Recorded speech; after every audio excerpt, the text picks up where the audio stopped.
Good morning, it's Bridget. Want to watch the sunrise with me?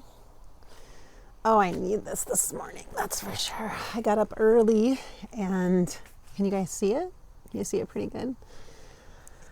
Oh, I got up early because I thought my son was going to leave at like 5:45 in the morning.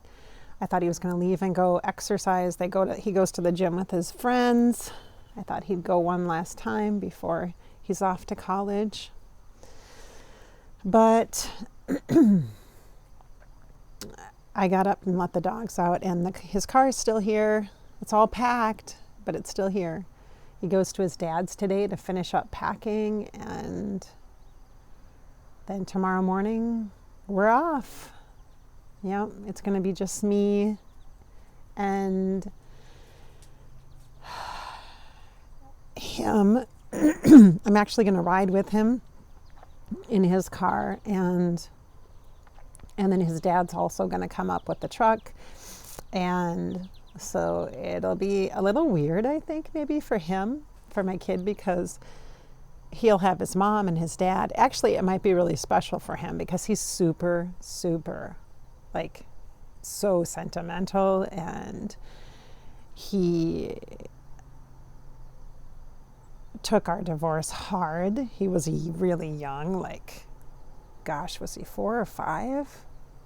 I think he was 5 when I got divorced from my husband, my first husband. And so his dad and I make effort to be sure that, like, we're both at events and things like parents' night for soccer, and so we get pictures, all three of us together, because it's really important to my kid to have that. He wants that. We're still his parents, even though we're not a couple, and we co-parent. We've co-parented pretty well over the years. I mean, we have very distinctive styles, let's say that. So, I mean, we definitely have our differences, but when the kids were young, at least, we really worked hard, I think, to co-parent. I mean, did a pretty decent job of that. So, cheers to that. All right, cheers to that. Here's my coffee. Oh, here you go. Cheers to that. There you go. Coffee, nice warm cup of coffee. It is cold this morning, you guys. It's probably not, about maybe 60 degrees right now. It's kind of getting those back to school vibes. So I guess it's poignant that he's going off to college tomorrow. And it's chilly in the morning. I'm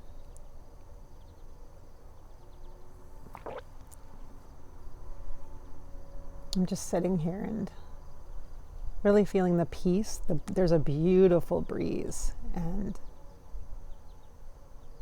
I'm appreciating the element of air as I admire the sky.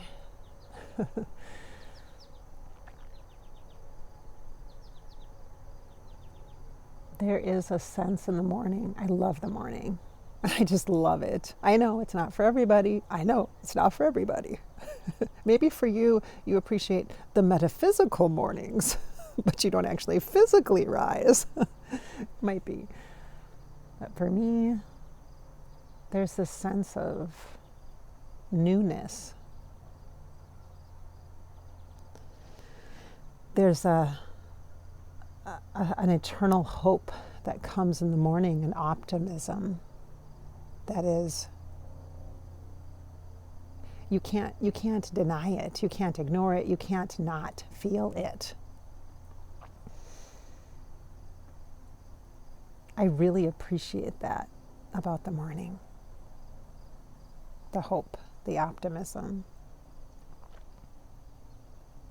It's like the colors of the sky remind me of the incredible beauty, the true beauty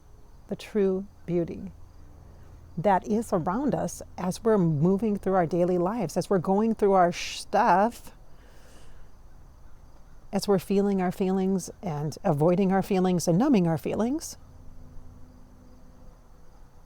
as we're feeling them, avoiding them, or numbing them. A multiple choice, A, B, or C, and sometimes D, all of the above is what happens, right? That would be me. All of the above at times.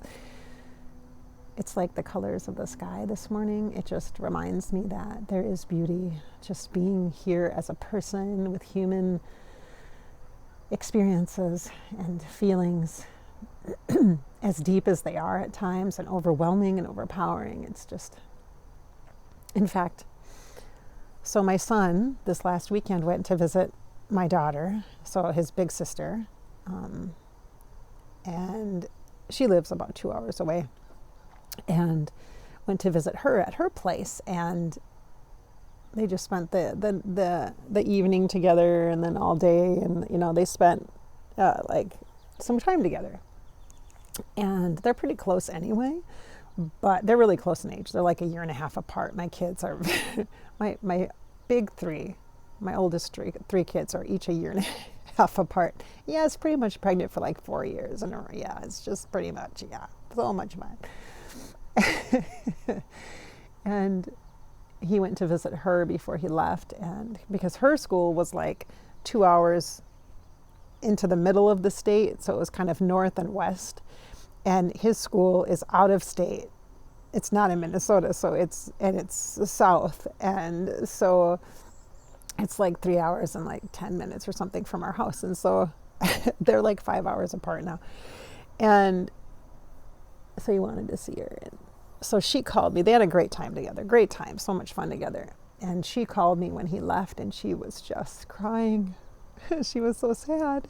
And she said, "Mom, he just left. I just wanted you to know he's on his way home." I'm like, oh, so sweet. Hello, I trained my children well. Tell Mom when you're leaving. Tell Mom where you're going. Other than that, I'll stay out of your business, as an adult kid, right? And I just want to know you're safe, I just want to know you're safe. And she said, "I miss him. I already miss him. I miss him so much." She said, "I didn't realize how much I miss him." Because they haven't even seen each other for like 2 months. I'm like, dude, you're probably going to see him more because you guys will be home at the exact same times. It'll be like coordinated, holidays and stuff. And she said, "I know, I'm just sad." And I said, "Oh, Megs," I said, "that just means that you have so much love for your brother. That means you have so much love for him.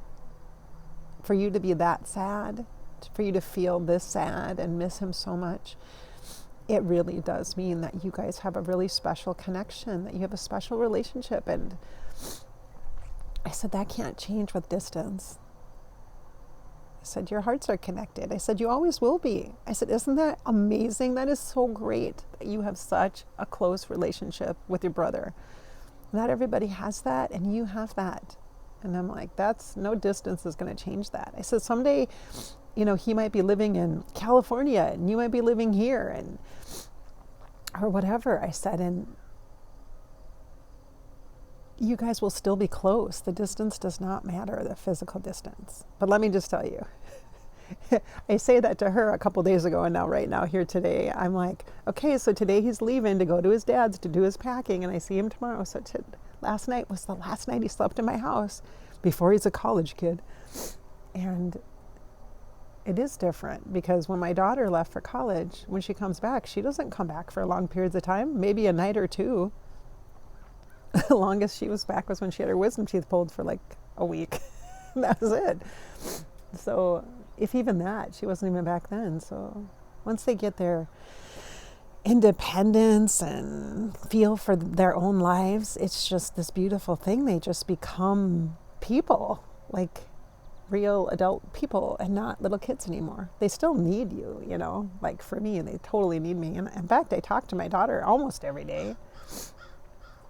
Even just little texts, or we have this thing where we send each other GIFs, GIF GIFs, the funny little images and stuff.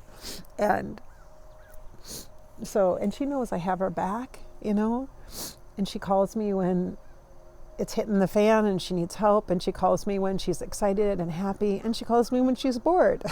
So I guess I guess I did something right in that relationship, huh? And with my son, I mean, he knows he can call me and just talk, vent, talk through stuff. He has been taking care of his stuff, and so for school, I mean, he has been doing it. He's been doing the submitting the records and doing the immunization stuff and making sure he's got his transcripts in. He's been doing all the things. I just made a list like earlier this summer, and he's been literally doing all the things.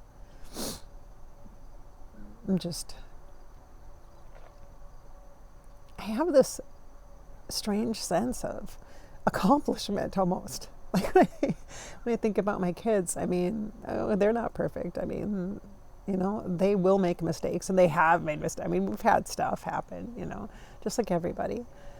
And,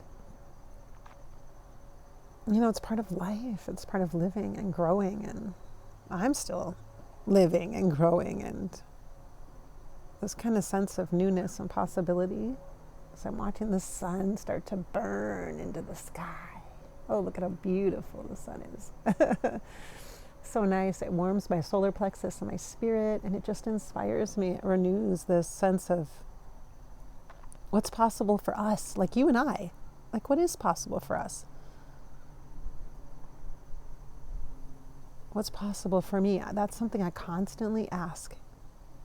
And it's times like this when there's this transition, this major life change, where I get the chance to really ask myself in my like midlife body here and now, in my lifetime experiences, looking back and seeing all of that I've already experienced, achieved, accomplished, and what I have in my life. The most important things are the relationships that I have. My relationships are the most important thing. If I left this world, I have left with a fullness, knowing that I have loved fully and deeply, and I have not withheld myself. I have not been afraid to be hurt. I have not been afraid to try new things or make changes. And I've not been afraid of the unknown. I have been, I felt fear in things that matter to me, but I've still had the courage to pursue what matters to me and to really honor those people in my life that I love so much and care about, and having the courage to meet new people and welcome new people into my life too. Like, that's hard. That's the hard stuff, right? And I'm at a point in my life where I get to do that now more, my choice, my choices. I recognize the alchemy of my choices, and I hope you do too. And it's not like one choice, wave a magic wand and everything's different. It's small little choices that we make consciously. Make them consciously. Don't subconsciously make choices by not making choices. Let yourself dream. Don't be afraid to dream for disappointment. Disappointment's crap. Don't worry about it. Life is full of disappointment anyway, but it's also full of beauty, right? Flip that rock over. There's some gorgeous, awesome, cool things living underneath it. It's not scary, creepy, or ew. It's beautiful. It's life. It's life. Let's take a breath with me. And exhale. Welcome in the new day. Find your inspiration. Find the simple beauty. The simple beauty, no matter what is going on in your life. This is for you as much as it is for me today. Oh, I love you guys. Thanks so much for being here on my Fairy Grasshopper vlogging channel and for listening to me and enjoying the sunrise with me. I need to get a refresh on my coffee. Yes, I do. I need to get a refresh. Here we go. Have a great morning.